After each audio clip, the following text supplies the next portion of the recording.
appreciate it, man. Congratulations. Thank you. Take me through this, right? I've never won a national championship, never won a Super Bowl.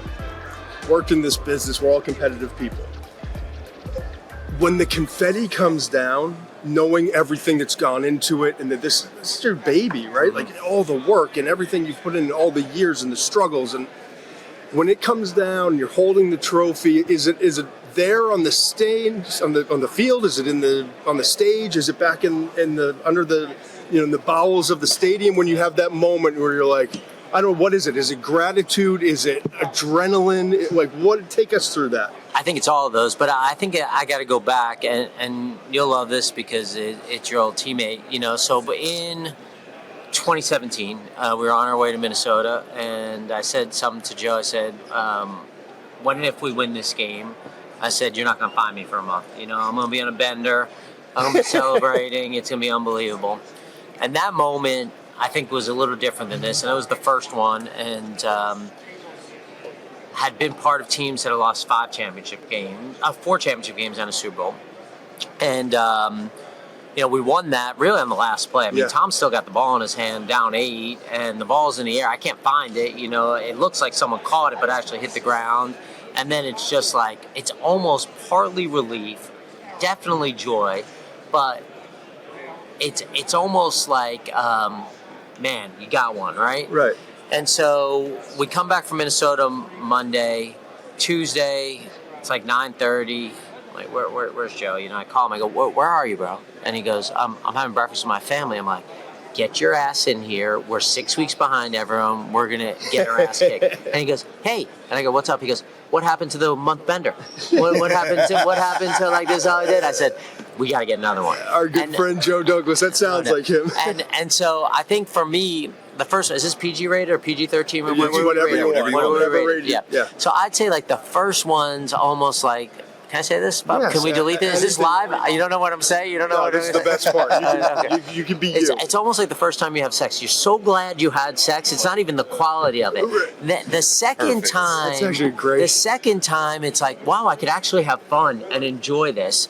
And so I would say, and Bob just had sex for his first time a couple weeks ago. So I think that, maybe he could talk about the first time again. But I think that this one, now the game was a little different, and we're fortunate about that. But I think this one, it was more fun. It was like less of a relief, less of like just like, all right, I got one, like I can check that box off, and more like, let's enjoy it, let's have fun, understanding a little bit better how to celebrate it. And so, I think because of the way the game was, it was easier to kind of go down and celebrate with the players.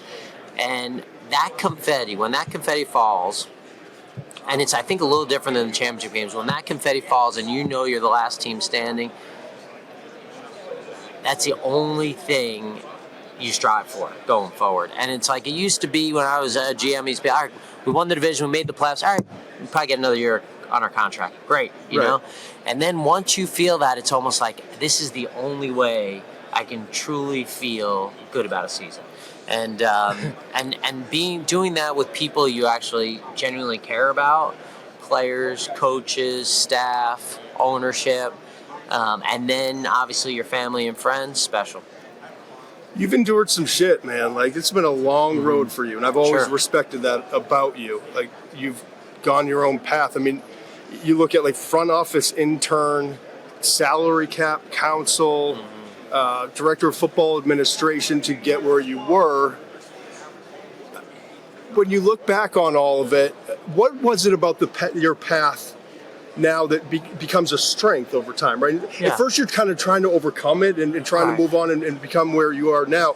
But then it becomes part of your DNA and part of what makes you unique and what makes you special. It's true. What is it about your path that really helped you along? Well, I had an incredible passion for football since I can remember. It was always kind of like this unusual obsession with football, and I always kind of wanted to do this, and no one would really give me the opportunity, because I obviously didn't play in college, and So I went to Florida. I tried to go work for the football program there. I loved evaluating players. Every draft cycle from the time I was 8 years old, I'd write up players. I'd watch the draft. I'd watch games. I'd write them up. And so I had this, like, this is what I'm going to do. This is what I was meant to do. And nobody really encouraged that. I just kind of felt that. So Florida, nobody gave me a chance. I kept writing letters, 32 teams, like I'm sure like you did, we all did, but we had to write the fucking letters, it's different now than sending an email. Like someone sends me an email, like, I'm not going to respond to your email, my man. But and then I went to law school because the cap had just started, and basically Mike Tannenbaum in 1996, a long time ago, basically said to me, hey, it's gonna be hard for you to get a scouting job, and I said, I like scouting, I like evaluating players. He goes, have you thought about cap? And I said, yeah, I had. It's not kind of what I wanted to do. And he said, well, there's not a lot of guys doing it. So I went to law school just to get a job in the NFL. And then my first interview was with the Jets, and it was a scouting job. I ended up not getting it, but they kind of referred me to the Eagles, who I'd sent so many letters to. And I basically said, like, cap, interesting, but I want to evaluate players. Like, I want to get into the scouting side of it. And they told me, and Andy had just got there, and Joe Banner, and they said, hey, you do this job well, and we'll expand your role. And I was fortunate to get there at a time that they were just starting to have success. Andy had just gotten there, and we had an unbelievable staff. I mean, you look around. I mean, we had dinner last night with a bunch of them. It was Tom Hecker was our GM. May he rest in peace. And this guy, I'd watch tape. He wasn't like, stop watching tape. He'd be like, all right, what'd you think? Or here's some tips. And it was the whole staff. And it was Jason Light and Ryan Grigson and Matt Russell. And, now Spytech came along. Now he's a GM. And John Sand. I mean, all this group of people. We were all kind of the same age. And with Andy and his staff, which, 8 or 9 of them ended up becoming head coaches. And we're winning. And it was just this, like, inclusive, like, hey, if you can help, if you can find some guys, you can do it. If you do your job well, we'll give you more. And then if you do that job well, we'll give you more. And so they let me do pro guys. And then, Coach Reed, and I'll never forget this, he said, listen, if you ever want to be a GM for me, you're going to go on the road. And I was like, man, I got to go on the road and leave and this is 2007, 2008. And I had done a couple of school calls. And it was unbelievable advice because for me to be able to go to our scouts and say, hey, I went to 35 schools, I know what you're going through, as opposed to just like, just go find us the players, and I don't want to hear your horror stories. To be able to go through it, it was so smart. I mean, this is why Andy's unbelievable.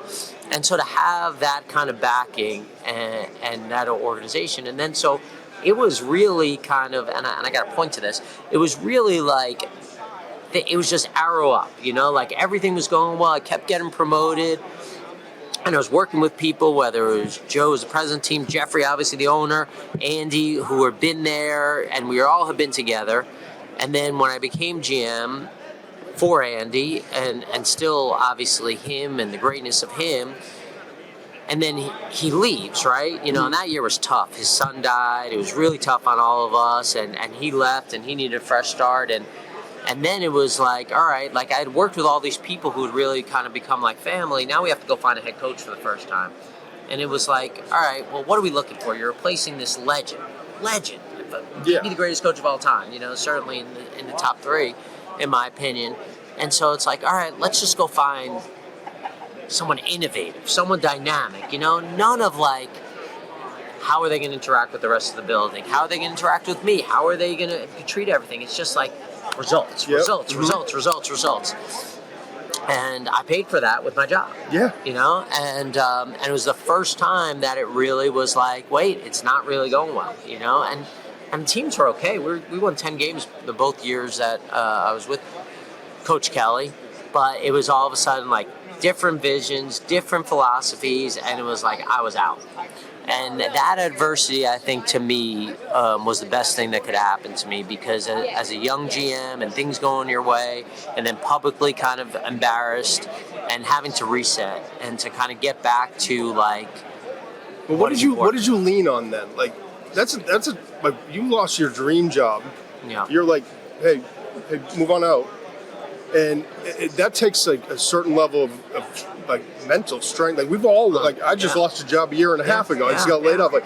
Anyone who's ambitious in the world has failures, right? You have to have failures. But what did you lean on personally?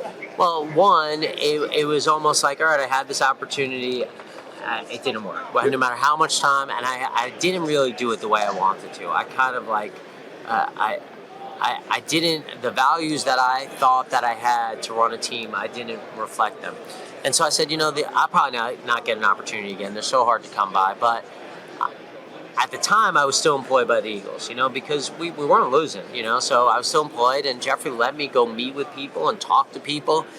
And it was unbelievable. And it really, someday, I should write a book about that year, just the people that I met, and inside sports, outside sports, Fortune 500 companies, the best GMs in the world, R.C. Buford, I'm in London speaking at a conference with him, and me and him are on a train, and he said this, and this is the best thing I learned in a year. I freaking traveled all over the world, and on this one train ride, and RC's my buddy still, and we're on a train, and we were with another guy who was GM of a European soccer team, and we were going to Manchester, go visit Manchester United after he spoke at a conference. And we were supposed to get on a train, and RC and I were hungry, so we went to get something to eat. He has diabetes, I need something, Yeah. And the other guy stayed, and all of a sudden we come back, we can't find him. We look on the board, and it's train to Manchester, leaving now. And so me and him are running with our bags, I think OJ in that Hertz commercial. And so we go and we hop on the train and we get there, and RC's like, Mike, we're on the train, where are you sitting? And he's like, the train leaves in 20 minutes. And he's like, oh, we're on. We'll meet you there, So I go, this is awesome, RC. I really wanted to grab you and talk to you. And it was I grab my notebook, and I'm like, so tell me how you build a team. And he's like, what? I'm like, what you were looking for in players? And he's like, I don't think that's it, Howie. And I'm like, what do you mean? He's like, well, it was always my dream to be a GM. Pop was an assistant coach. He gets promoted, and he's basically like, I want you to be a GM. I got to do this press conference. We're firing Bob Hill. And so we go upstairs, and I got all my notes. And I'm like, this is how we want to build a team. And Pop's like, all right. He's like, this is how we're going to do it. And he's like, I take my notebook. I go, what's the first thing? And he goes, well, the first thing we're going to do, we're going to hire people that are really good at their jobs, that we love being around, that are really good people. And I go, great, what's number 2? And he goes, that's it. Interesting. Yeah. And my heart stopped. And I went, that's it. That's it. Not that hard. Hire really good people you like being around, who are good at their jobs. Boom. Does that affect how you evaluate players too? When you don't just look at talent, you don't look at production. And you look Todd at whether or knows not they this. fit I mean, in. it's easy to make excuses for guys. So it's easy for us to go, on a case-by-case basis, go, I think we can get this guy. So for us, we have some objective things that I can't even overrule, and they're ours, but, for one, violence against women. It's just not for us, Yeah, right. That doesn't mean, so it's I won't even watch them. I don't even want to talk about it. It just is deal breakers for us. So I can't go, but he's really good and he did it 10 years ago and he learned from it.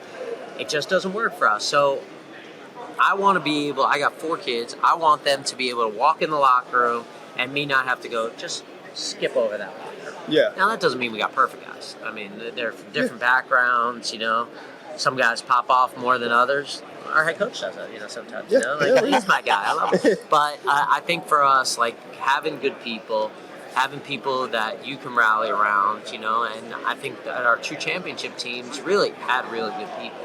And so now it's you can't tell me that we can't win with good people. We can't be at the top of the mountain with good people. And it's the same off the field. What's interesting, Joe Douglas, who you were referring to before, he called me when he got the Jets job as the general manager, and he said he just seeing what I was up to and all of that. But I was like, what's the plan? And he's like, the only thing I care about right now is finding good people that I trust that are going to be that I want to be around every day, that want to all be together, and that's my mission right now. So it's interesting to hear Joe, and I feel like this is we're a constant shout outs to Joe, which he deserves. But when in 2015, when I was down and out, he called me and he did something for me, and I told him, I said, you didn't have to do this for me. I will never forget it. If I ever get a job again, you're my first hire. And I begged Ryan Pace. I said, and he said, no, not before the draft. And I remember telling Jeffrey, we got to wait for this guy. This guy's a special guy. And because of what kind of person he is, you know. And But I think that's, I mean, a lot of people out there, like here we are at the combine, right? We've got heights and weights and wingspans and 40 times and all these things that people are going to be crunching, going mad over. But at the end of the day, to hear from the Super Bowl winning general manager that literally nothing's more important than surrounding yourself with good people. Like, Now, I use this line too, like, they better be talented. Oh, like, yeah. The best Right. person I've ever met is my wife, and I don't want her playing linebacker for us either. You know? Right. So, like, they Yeah, better no be talented, question. good people. You know, there's no doubt about it. So some of this does matter, but to have those, because we are going to have adversity, whether you and I have it with our jobs and how it affects our life, or during the course of the season. I mean, we were 2-2. We went into the bye week coming off a 1-6. So what were we? 3-8 over our last 11 games, and everyone was burying us. And that week, that bye week, everyone got together and said, "All right, we have too good of a team. We have too many good people. How are we fixing it?" And it wasn't like your fault, your fault, your fault. It was like, we got to fix this. Yeah. It's too good of an opportunity. And I think that if you don't have the right people, that comes into finger pointing, and that comes into, it ain't my fault. You know, you got to fix this. You got to fix this. And when I look back at our season, that moment, and you go into this, and you know this, you go into the season, you go week 5 bye. Gosh, it's still warm in freaking Philly. Yeah. Even if I wanted to go away, it's going to be the same weather wherever I go away. Like, this stinks, you know? It was the best thing that happened to us. I've studied your rosters for a long time. This is the first time, part of the reason I love this new gig is I can actually delve into things and have the time to do it and talk to an audience that really like cares about more than just the quarterbacks and top 10 prospects, right? So I've studied your rosters and other organizations as well. There's some trends that I find that are fairly obvious, and I don't want to get in the weeds of all of it, but obviously, like the number of quarterbacks going back to your first draft was a Kafka, right? The first draft, and then it was Foles. I wrote down Foles, Matt Barkley, Wentz, Clayton Thorson, Jalen Hurts, Tanner McKee. Even when you've got guys and you've got your guy, you're still drafting them every 3 years, right? I'm curious, just philosophically, is that just a Bill Walsh thing, or is that like what value do you see in that? Well, I think sometimes people forget, you know, Andy's with Green Bay with Ron, and he could be good at anything in football. He'd be an unbelievable. I mean, he was an unbelievable GM, you know, and so, you know, he spent a lot of time with Ron when he was the position coach there. And so a lot of the things Ron was, let's draft a quarterback every year. And in Philly, we try to do that with him. You know, we drafted Kevin Cobb in 2007 when Donovan was still in the prime of his career, you know. We had flipped guys. You know, we had A.J. Feely, who we traded to Minnesota for a second-round pick. Like, it was always coming, you know. And our no team has benefited from the backup quarterback position over the last 25 years more than the Philadelphia Eagles. Yeah, absolutely. No team. And so it was always like, you can't have enough. And if you lose your starter, now your third's your backup. Now he's one snap away. So, like, building that depth. And how do you do that? Well, they're hard to find. So if you like one, you better draft one. And, you know, it's funny with Kafka. I remember, like, he played at Minnesota. They were playing in the old Metrodome in 2010, and I went to Northwestern like the next week, and he like threw for 230 and ran for like 120, and I'm like, oh my God, this guy, we got to get this guy, you know, like and then, you know, like 3 years later, and he's like, I think he'll be a better coach, you know. He's like, it's okay, Roseman, you know, but I think he'll be a better coach, you know. Right, you know, he's a heck of a coach, smart as hell. But I think you also got to be willing to understand, like, it's such an important position that you can't beat yourself up if you swing and miss. Because if even you go 1 for 5, you're killing it. Yeah. You're killing it. So it's always been, you know, for us, a philosophy. You can't force it. Now, if there's nobody like you, just don't take one. Just take one. But it's always been something, and I think it really goes back to Ron, to Andy, to kind of how we were with him. Can you take me back to last year's draft? Did you go into that the first night thinking that you were going to get Quinyon Mitchell where you got him?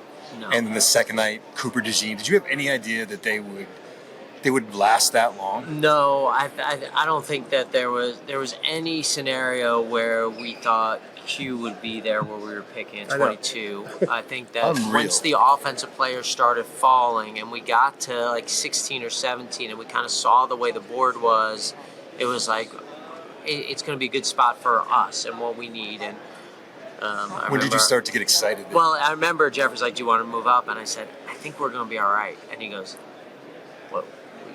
You're not moving up?" And I said, "No, I think we're going to be all right." Now, you just looked at the teams in that range and you said, maybe one, maybe two takes a corner, maybe someone trades up, but I think we're going to be all right. And certainly in a lot of the scenarios we did, some of them came down to Coop being there at 22 Right. and being able to. So, in this business, like any business, you got to get a little lucky for sure. Mm-hmm. Luck plays a part in it.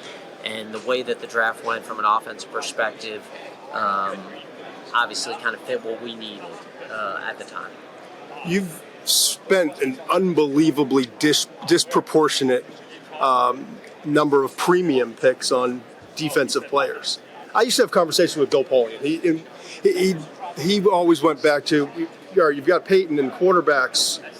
Quarterbacks can make up for sins, of 10 other players. But if you got your quarterback, you can trust him to elevate everyone on that side of the ball. You can't do a whole lot for the defensive side. So the philosophy was, when you get that guy, make sure you're focusing a lot of capital on the defensive side. Obviously, you didn't get that from Bill Polian, but I'm saying you guys, as much as any team in the league over the last several years, not last several, go back to 2010. Your first draft pick was Brandon Graham. In fact, we talked about that Kafka year. I think your first 5 picks were defensive players, and then defensive linemen specifically. Yeah. Give me, what's the philosophy? What's your mindset? What are your reasoning? About Bill, obviously, tremendous respect for him, and I'm thinking, well, Marvin Harrison, Reggie Wayne, Edgar James, Tariq Glenn, Jeff Saturday. I'm not sure he's really telling you the truth right there. Like, I'm looking at that now. Their edge rushers are pretty freaking good too, you know. So, but I think that at the end of the day, if you, I'm not going to sit there and question it. No, for sure, Hall of Fame. But I think that how I would translate that is, when you have an offense that is capable of scoring points in bunches, you're going to be playing from ahead from a lot. So how can you close games? How can you close games? And so there are certain points of the defense that help you close games, front end, back end of defense, and that help you when it's playoff time. And so I think that that's probably how I translate to kind of what he was saying, which is kind of what we think. It's like, all right, if you have this high-powered offense, you have an opportunity to get the lead. How do you keep the lead is obviously, teams are going to have to be one-dimensional, so you have to be able to pressure the quarterback. You have to be able to defend the pass. It's going to be hard when teams are down 2-3 scores to come back with a running game. Last thing for you, I know you got to run, and I appreciate your time. I truly do. I know how you're being ripped all over the place this week, but the most important question. So it's draft week, and you're getting ready and prepared. You've got your board ready and everything. Who's in charge of the spread? I know you delegate some things, but you're in control of every. Who's talking about the food? The food. Do you know this about me? No, I swear to God, I don't. I think that Dom's over here, freaking huge part of Philly, and Ryan Grigson said this to me a long time ago. He said, I think the reason you like Lyman so much is because you think you can eat like a Lyman. I have this passion for food that it's good. I was worried. Rival. I was worried about my passion for football, and it's that's a lot of the reason I got close to Coach Reed was because we talk food all the time. In fact, when I'm here every year, no matter what my job has been, there are 2 places I bring to Coach Reed. We talk about food all the time. In fact, we went to Emerald's in 2012. We had maybe the GM was an Eagles fan. And they put us in the back, and I was sick. And he was like, Roseman, you would love this dish. I love food. So that spread that weekend is I'm starting to lick my lips. I'm an Indian. We get good food in Philly. So the caterer. But where's this coming from? I'm just always curious because I feel like some GMs we're going to talk to, it's I delegate to this. The people I really want to get to know more and spend time with are people who care love about food. care about food. Yeah. In life. And so, like, if you don't care about what's going on with your food and draft weekend, like, we can have a business relationship, but I don't think I ever want to. You know what's interesting, Todd? I will say this. I have a lot of flaws. One of them is I'm extremely judgmental. So, like, if I'm going to a school call, like, it's November, it's dreary in Philly, I'm probably going to California or Florida, you know, Yep. I'll be honest, right? Yeah. But I will always say to our staff, give me a restaurant, give me a restaurant. And if they can't give me a good restaurant, I will forever judge them. Yes. We go to a city that on the road that one of our scouts lives in, and I say, give me a restaurant. Some of them they won't even give it to me anymore. They're like, I don't want to be judged. I don't want to be judged. And it's so important. If you're going to tell me, if you're going to stand on the table for a restaurant, you better. How do I feel about food in restaurants? It's literally like that. There's no one even anymore when we go on the road who even. It's just like, just tell us where we're going. Yeah. Because I don't want to do it. I appreciate your time, man. Really do. Thanks, guys. Appreciate it.